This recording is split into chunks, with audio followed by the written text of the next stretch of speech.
Welcome back. Today we're checking out something seriously cool. Wild North River cabin and the absolutely insane building talent this guy brings to the table. Picture a remote stretch of Canadian wilderness. We're talking dense forests packed with birch, maple, and those towering conifers that make you feel tiny. Out here, Mother Nature doesn't mess around, so your building approach needs to be just as tough, smart, and sustainable as the landscape itself. Right from the start, this build is all about precision and old-school technique. The foundation kicks off with floor framing, pressure-treated beams or hand-picked native timber laid straight onto the forest ground. But here's where it gets interesting. Before a single nail goes in, every beam gets torched with a propane flame. This ancient Japanese method, called shosugiban, chars the wood to make it weather-resistant and bug-proof. Pretty genius, right? Next up, log prep. Trees get chopped down nearby, stripped bare, and shaped into usable pieces. Using a chainsaw fitted with a special guide, the builder mills flat edges and carves out grooves. These saddle notches lock the logs together like oversized puzzle pieces. It's all about creating airtight connections so the cabin stays cozy when winter hits hard.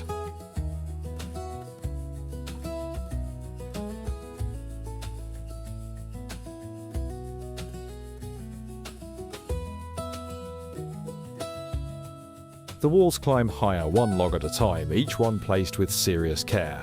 Then comes the moss chinking, a traditional technique borrowed from Northern Europe and early North America. Natural moss gets stuffed into every gap, sealing things up while giving the cabin that rugged, authentic vibe. It's practical and it looks incredible.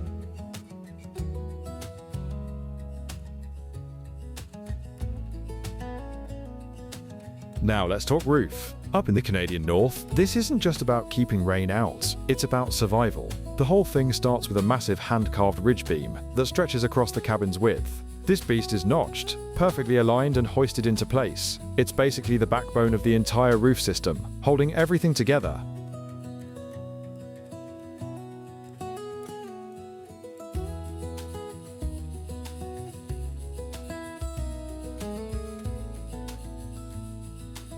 Around that central beam, dimensional lumber joists get fastened horizontally to the tops of the log walls. To handle the weight and span, vertical support posts come into play.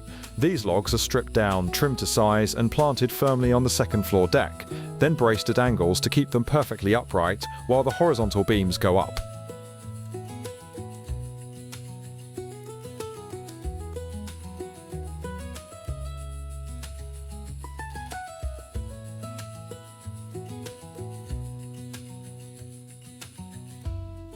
Then comes the careful work of installing angled rafters. Every measurement has to be spot on to keep the roof slopes symmetrical, crucial when you're dealing with heavy snow loads. For sheathing, OSB panels are the go-to choice. Made from compressed wood strands and adhesive, they're strong, lightweight, and perfect for covering large surfaces. Installation typically starts at the bottom and works its way up.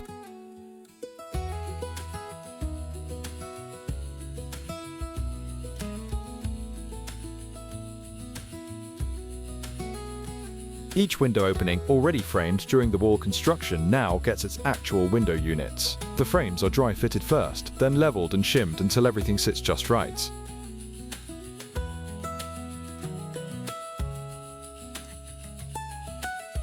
After that, the project shifts toward blending function with character. Time to build a porch at the main entrance. In wilderness construction, especially in climates this brutal, a porch isn't just for show. It's a buffer zone, a space that bridges the wild outdoors and the warm shelter inside.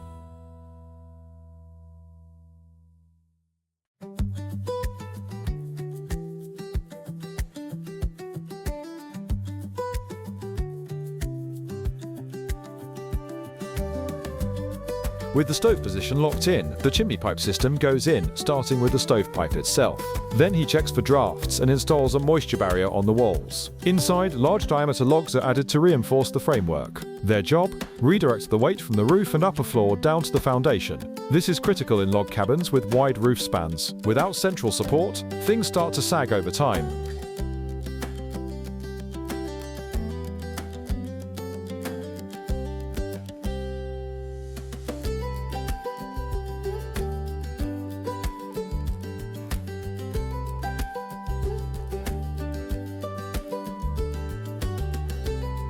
Once the structure is rock solid, electrical work begins. Given the handmade nature of this cabin, the door is custom built to fit the exact opening carved into the logs. Hinge spots are marked on the jamb, pilot holes drilled, and the door gets test swung to make sure it moves smoothly.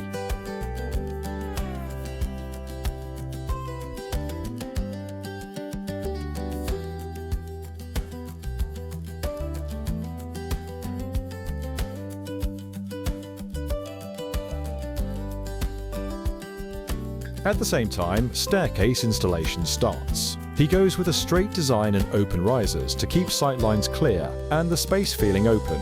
Treads are cut to match the width and depth, then locked into place. Trim boards go around the door frame inside and out to hide any gaps between the frame and the logs.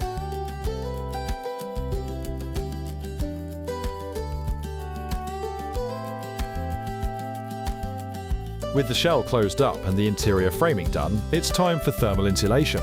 Fiberglass bats are chosen based on their R value, basically how well they resist heat loss. Now that a big chunk of the structure is buttoned up, he shifts gears to furniture building.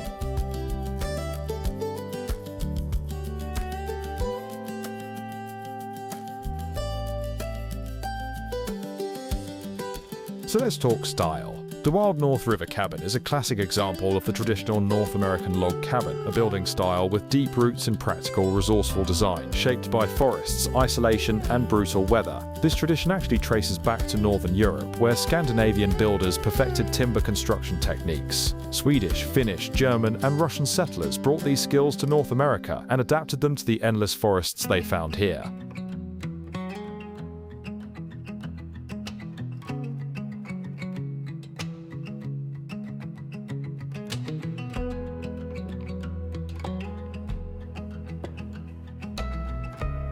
In Canada, French settlers and later waves of English and Scandinavian pioneers leaned hard into log construction.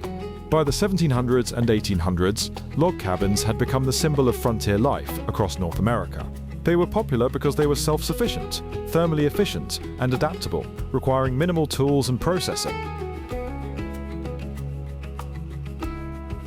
The design and aesthetic of this cabin are a thoughtful blend of all that history. It's grounded in simplicity, structural honesty, and respect for the environment. The most obvious feature, those locally sourced round logs forming the main walls. They're peeled, lined up, and notched at the corners using time-tested joinery methods.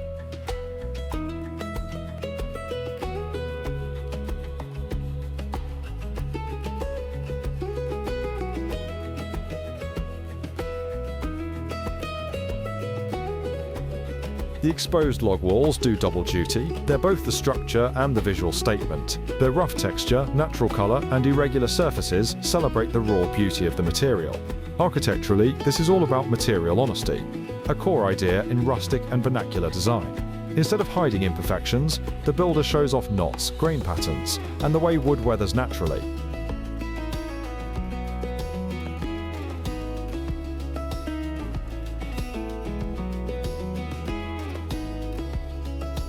Inside, the layout mirrors the structural logic. The exposed beam and post system, especially those thick vertical support logs, gives everything a raw, unpolished feel. The open loft, reached by a custom-built staircase, keeps the space feeling airy and connected.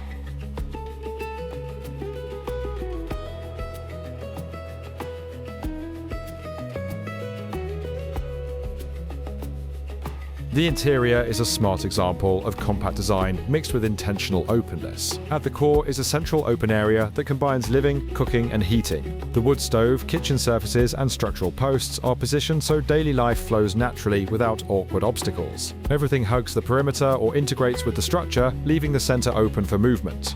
This setup prioritizes flow and visibility, making the cabin feel way bigger than it actually is. The staircase to the loft sits against a side wall, built to minimize how much space it takes up. With the layout locked in, wiring work continues. After that, wooden cladding goes up to cover the insulated wall and ceiling cavities.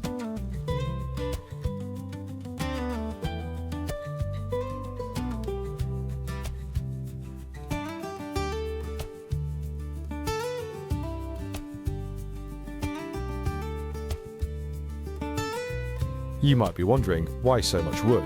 Well, it's not just the main building material. Wood also acts as insulation and plays a role in passive climate control. Choosing it isn't random, it's strategic. The material is everywhere out here, and it does almost everything you need. From the ground up, wood forms the cabin's load-bearing skeleton. The round logs in the walls have excellent compressive strength, capable of holding up the roof without complicated joints or steel reinforcement. These logs function as continuous vertical and lateral supports, handling both static and dynamic loads.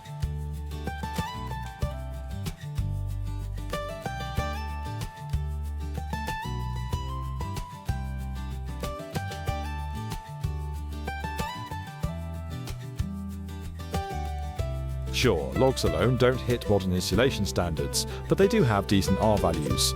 More importantly, they provide thermal mass, absorbing heat during the day and releasing it slowly at night. On top of the solid logs, tongue and groove wood panels add another layer of thermal buffering. Wood's low thermal conductivity compared to steel or concrete cuts down on cold bridging, while its ability to buffer moisture helps regulate indoor humidity.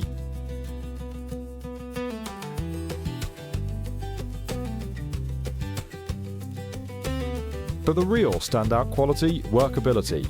Wood is incredibly easy to cut, shape, drill, notch and fasten compared to most other materials. Whether you're using chainsaws, handsaws, chisels or drills, almost every step can be done right on site. No need for fabrication shops or heavy industrial equipment.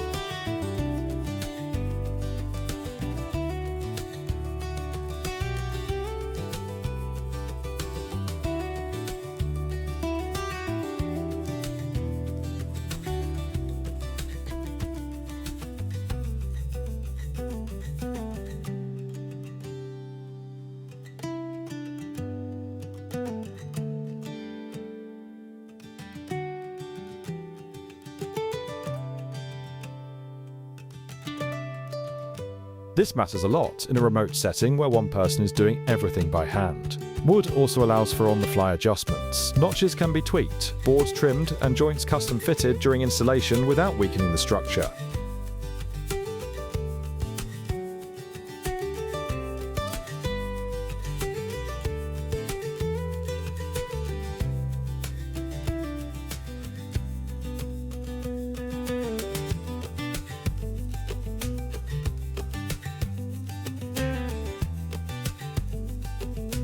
That said, when it comes to the roof, metal is the only real option. Metal roofing panels are screwed into horizontal purlins or vertical rafters using screws with rubber washers. Metal strapping and brackets keep the chimney pipe locked down tight, especially important given the wind and snow loads. This roof shields the cabin from the elements, while the chimney completes the heating loop. Back inside, the detailed woodworking continues, every piece custom made. As construction progresses, the builder stays laser-focused on proper insulation. Despite wood's advantages, thermal insulation is non-negotiable in a cold, forested region like this. Logs have some insulating value, sure, but nowhere near enough. This cabin needs to hold steady interior temps, even when it's freezing outside.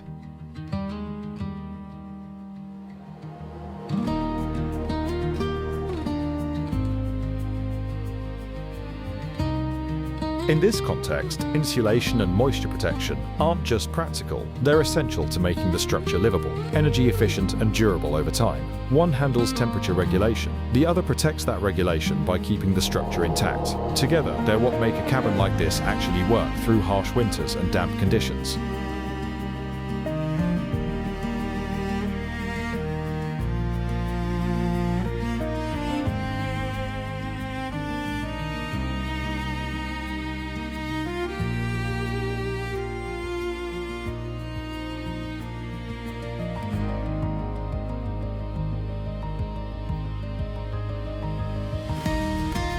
The relationship between insulation and moisture protection is symbiotic. Insulation traps warm air inside, but it only works well when it stays dry.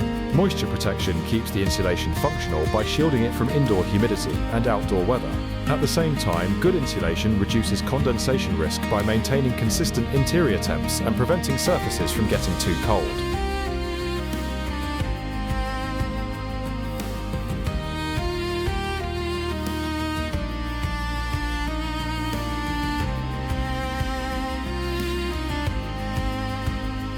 Back outside, the cabin is nearly finished. The porch gets extended outward from the original entrance, expanding the deck area. With the porch deck done, the main staircase goes in. Treads and risers are installed, followed by a simple but sturdy handrail for safety.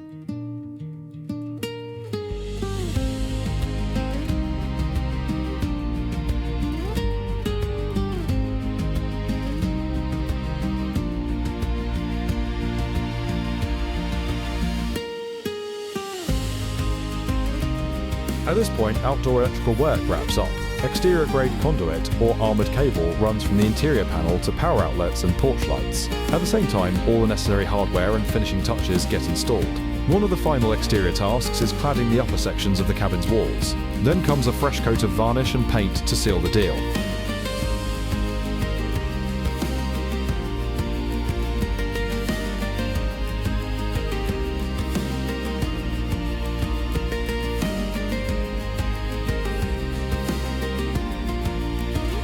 With a final push focused on livability and self-sufficiency, the builder completes the vision. Upstairs, the loft sleeping area gets outfitted with simple but secure bed spaces. Downstairs, the layout comes alive with a compact, functional kitchen. A solid wooden countertop is crafted and fitted, offering workspace that matches the surrounding materials. Next to it, the toilet area is finished with proper plumbing fixtures, ensuring privacy and function.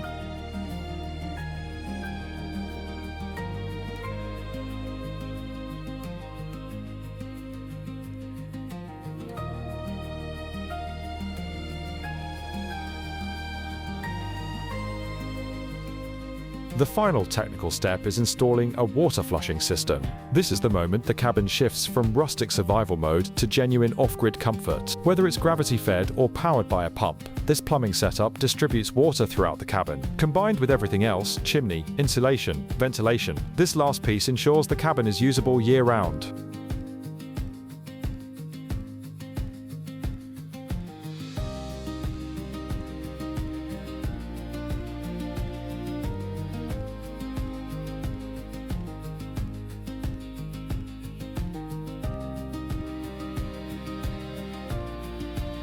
In the end, the Wild North River Cabin isn't just a strong, beautiful structure. It's a deeply personal accomplishment, proof of what one person can build with skill, patience, and respect for the land.